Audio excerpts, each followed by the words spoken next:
It's Wednesday, March 25. Welcome to the news on PBCJ. I am Simone Absalom. The world is entering a historic global shutdown. That word of caution from Minister of Finance and the Public Service, Dr. Nigel Clark. The Finance Minister has placed the country on notice that the COVID-19 pandemic will have profound economic implications for the economy, possibly for years to come. The world is therefore entering an unprecedented and historic global shutdown, Mr. Speaker. This will have a significant impact on the world economy and on world growth. And the pace with which these developments are unfolding are leading to rapid revisions to growth across the world. In his closing budget presentation in the House of Representatives, Dr. Clark said there is a trade-off between the tough measures that the government has been implementing to contain the spread of the virus and the economic risk. The stronger the preemptive social distancing action that we take, the healthier we are, but also the sharper the economic impact around the world. Now, this is a trade-off that we ought to take 10 times out of 10. And from all indications, the Jamaican people fully support that. However, Mr. Speaker, it's important for us to have eyes wide open and to have long memories. The economic impact of the actions necessary to protect our health, combined with the economic impact similar to measures that we have taken by other countries around the world, will have profound implications not just for today, but possibly for years to come. Mr. Speaker, the unfolding of the pandemic in Italy shows, however, that the economic impact of not acting quickly enough is worse. Many Jamaicans are being affected by the economic fallout resulting from the COVID-19 virus. They are set to benefit from a business employee support and a transfer best of cash initiative. Speaking in Parliament on Tuesday, Finance Minister Dr. Nigel Clark said the new initiative will provide temporary cash transfers to businesses operating in hotels, tours and attractions segment of the tourism sector. To qualify, each tourism business will need to apply for best cash by filling out the required form online. They would then file and file their payroll returns as usual on the 15th of April, the 15th of May, the 15th of June.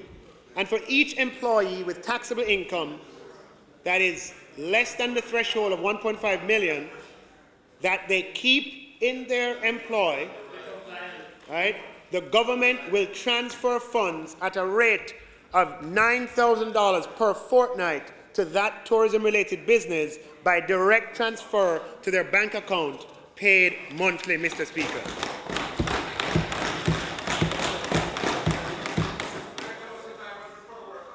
For the months of April,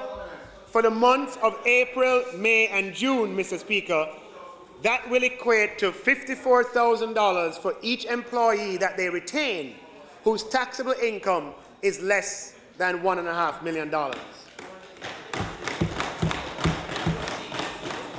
He says the government recognizes that employers will not be able to retain all employees and that those employed in other sectors will face a similar challenge. Dr. Clark says it is for that reason that another initiative, the Supporting Employees with Transfer of Cash, SET, is to be implemented. We will implement the Supporting Employees with Transfer of Cash, the SET Cash program, which will provide temporary cash transfers to individuals where it can be verified that they lost their employment since the 10th of March, which is the first date of the first COVID case in Jamaica, Mr. Speaker, and before the 30th of June.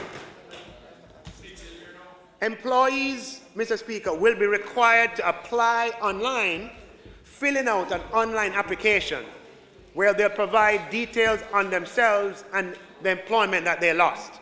The Finance Minister says applicants who are successfully verified will receive payment at the rate of $9,000 per fortnight up to June directly to their bank accounts. He He says this program set is aimed at persons being most vulnerable to the effects of being laid off.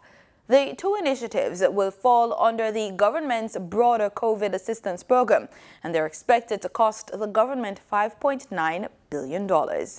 4 additional cases of the coronavirus have been reported in Jamaica, pushing to 25 the number of confirmed cases.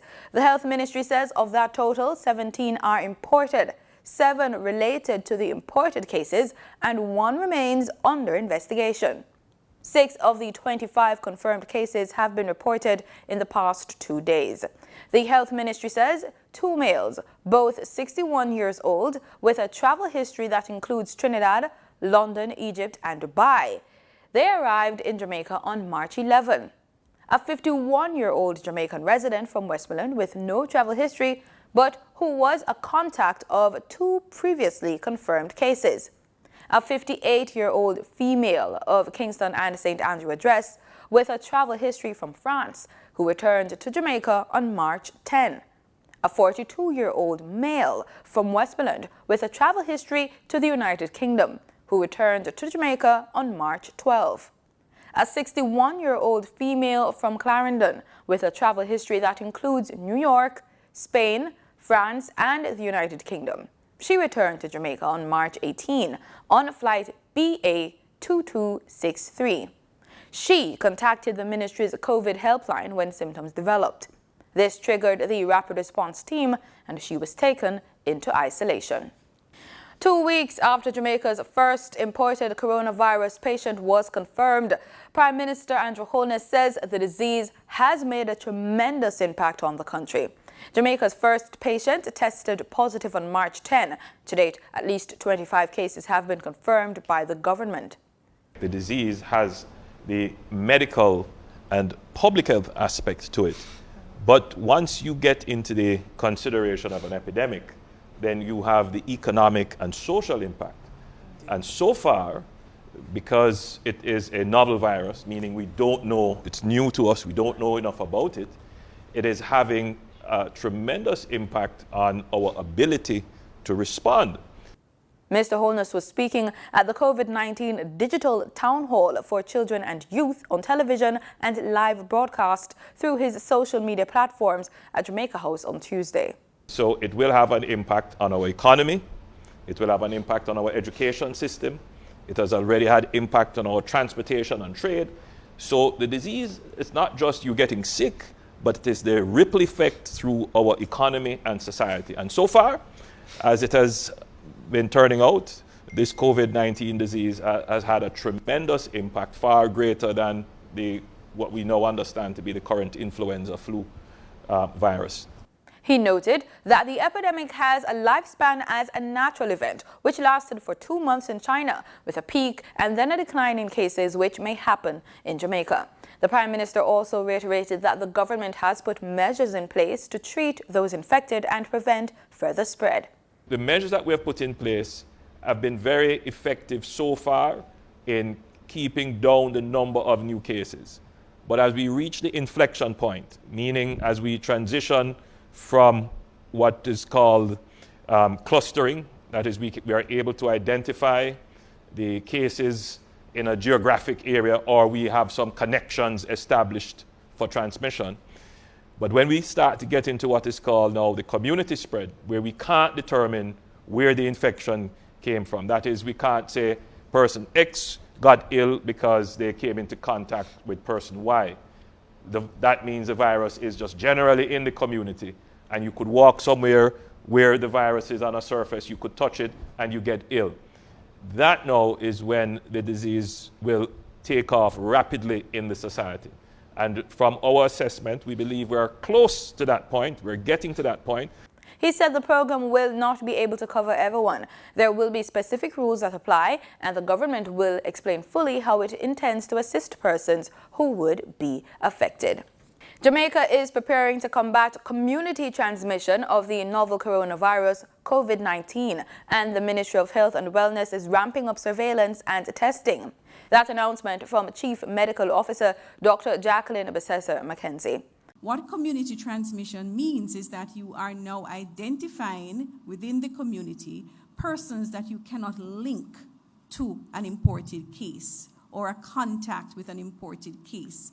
So essentially what it means is that those persons that may have been undetected so far within the system in terms of persons coming into country and not being detected, or persons who may have traveled from areas of the country where you may have imported cases and gone to other areas of the countries, will now start popping up, and it is difficult to identify who it is that they are linked with. It means that the country would expect at that time that we would start to see an increase in the number of cases, much more than we would be seeing before. As a result, the Ministry of Health and Wellness would increase, and we have already increased our surveillance to broaden the number of persons that we are testing, that we are identifying, and we're identifying the persons, we're testing them. Now, this has included that we are testing now all severe acute respiratory illnesses that are presenting to our hospitals. The three other phases are having no cases, having sporadic cases that may be imported, and having a cluster of cases with a larger number of persons linked to the imported cases. Dr. Bassessa McKenzie noted that 316 beds have been identified at hospitals to accommodate patients. We have also are in a process of preparation of critical care bed spaces. For this, we have started our preparation in terms of procuring additional high-dependency unit beds, additional ventilators, additional suction machine, infusion pumps, all the paraphernalia that comes into high-dependency care. So we have started that process, and some of these equipment have already come in place. Dr. Bassessa McKenzie is imploring citizens to continue to take precautionary measures to protect themselves from becoming infected. She was speaking at a special press conference at Jamaica House on Monday. There will be no late fees for the next 3 months on loans from the Students' Loan Bureau that are currently in repayment, and defer the repayment of all loans, both principal and interest, for the same period.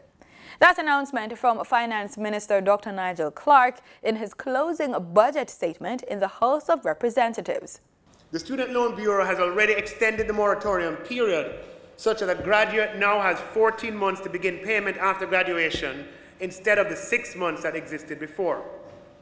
For loans currently in repayment, the Student Loan Bureau will waive late fees for the period April, May, and June, Mr. Speaker. And the Student Loan Bureau, very importantly, will defer the repayment of all loans, principal and interest, for 3 months, Mr. Speaker. The reprieve forms part of the government's measures to ameliorate the economic impact of the fallout from the COVID-19 pandemic on Jamaicans. As of Wednesday, barbershops and hairdressing salons will not be permitted to have more than 10 people in their business places. Prime Minister Andrew Holness says of the 10 people allowed in the salons, only 2 may be customers there for service. He also said they may be only open between 10 a.m. to 5 p.m. and the restrictions will be in effect until April 23. People who breach the orders may be fined up to $1 million or imprisoned for up to 12 months. The restrictions on the elderly population begins today as well. As of Wednesday, March 25, all persons 75 years and older must remain at home for the next 2 weeks. This age group is at the highest risk of the COVID-19 virus, and so we urge you to adhere to this directive. Persons over 65 are advised to work from home. This is a civil service order, but we urge all businesses to adhere to this guideline. The Commonwealth has developed a novel coronavirus tracker that shows daily cases in member countries. The tracker collects data from the World Health Organization and shows the total confirmed SARS-CoV-2 cases and deaths in the affected member countries. The tool is designed to help countries prepare and respond to the pandemic. The disease caused by the coronavirus known as COVID-19 has infected more than 400,000 people, with deaths topping 18,000. COVID-19 is no respecter of persons, afflicting people from all social standing. Prince Charles, the eldest son and heir to Queen Elizabeth II, has tested positive for the new coronavirus. Karen's House says the 71-year-old is displaying mild symptoms of the COVID-19 but otherwise remains in good health. And in Living Healthy this week, it's all about COVID-19.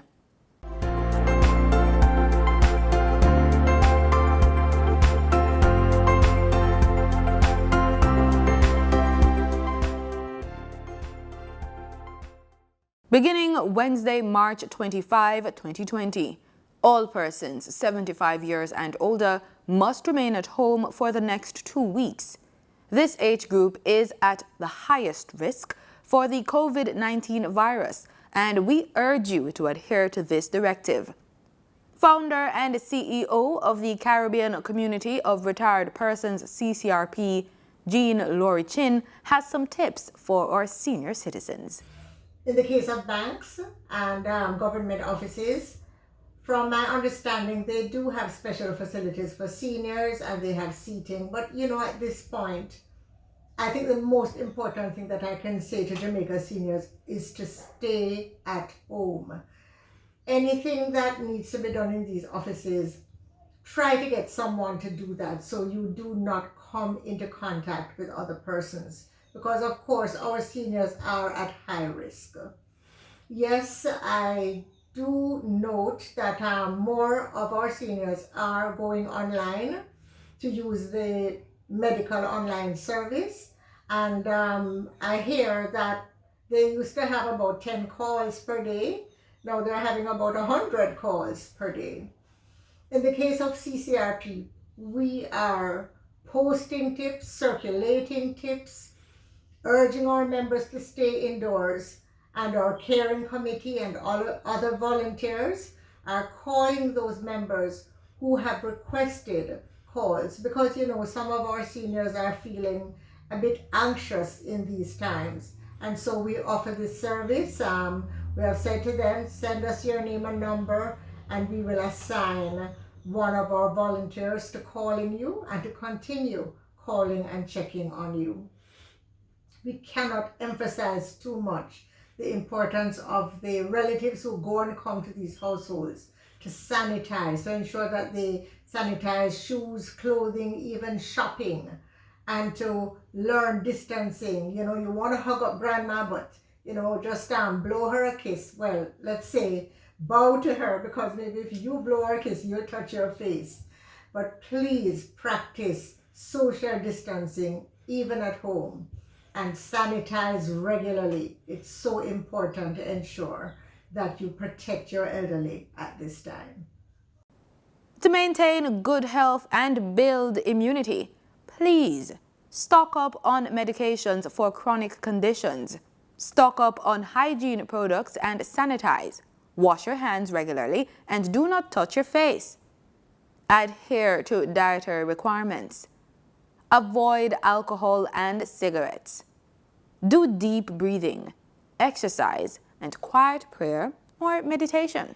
Remind younger members in your household not to wear outdoor shoes and clothing inside the house, and to wipe down bags and shopping items with diluted bleach. That's 4 tablespoons bleach to 1 quart of water. Entertain yourself with TV programs, your favorite music, or books. That's the report this week on Living Healthy.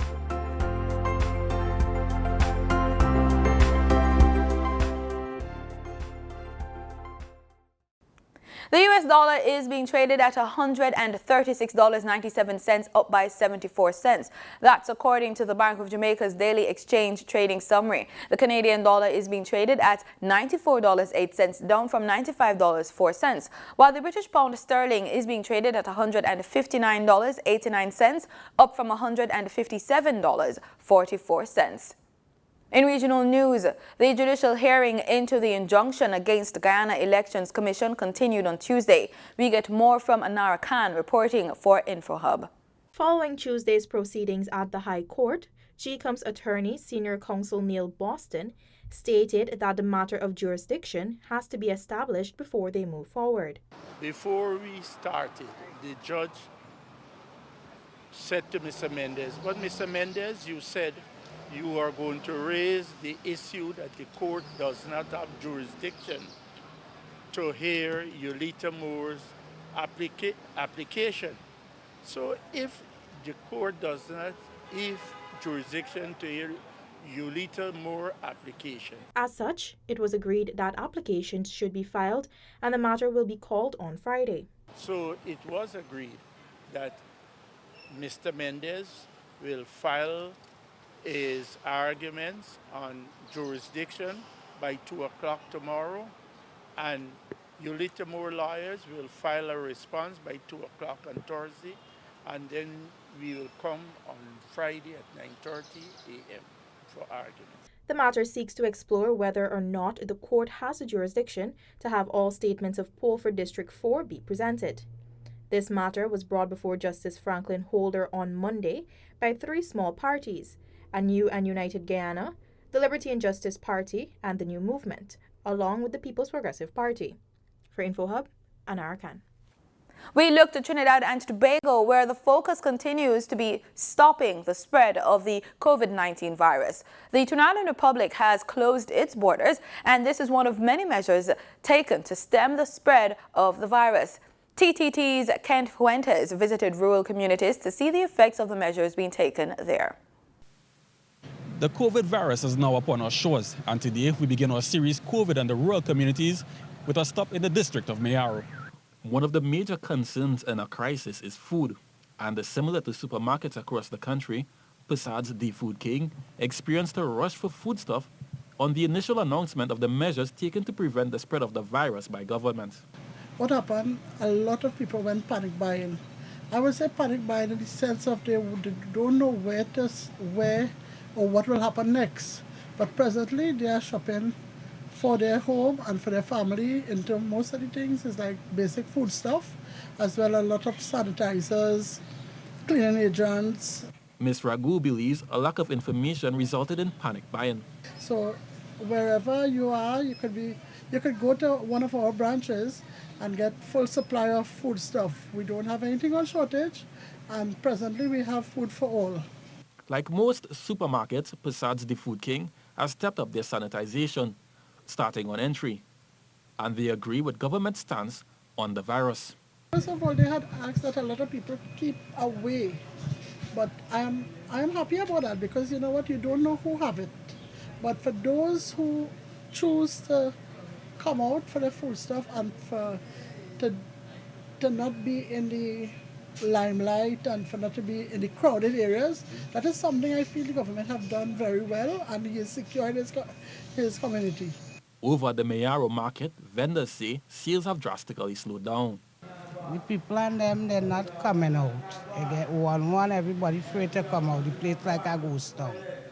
And all these goods, what I done sell already is, look at how much goods remain back here, and everybody have their goods remain back who come out. They admit needing some assistance in the long term, even as they acknowledge the measures taken are needed. They're doing the right thing, you know. It's up to we have to live too.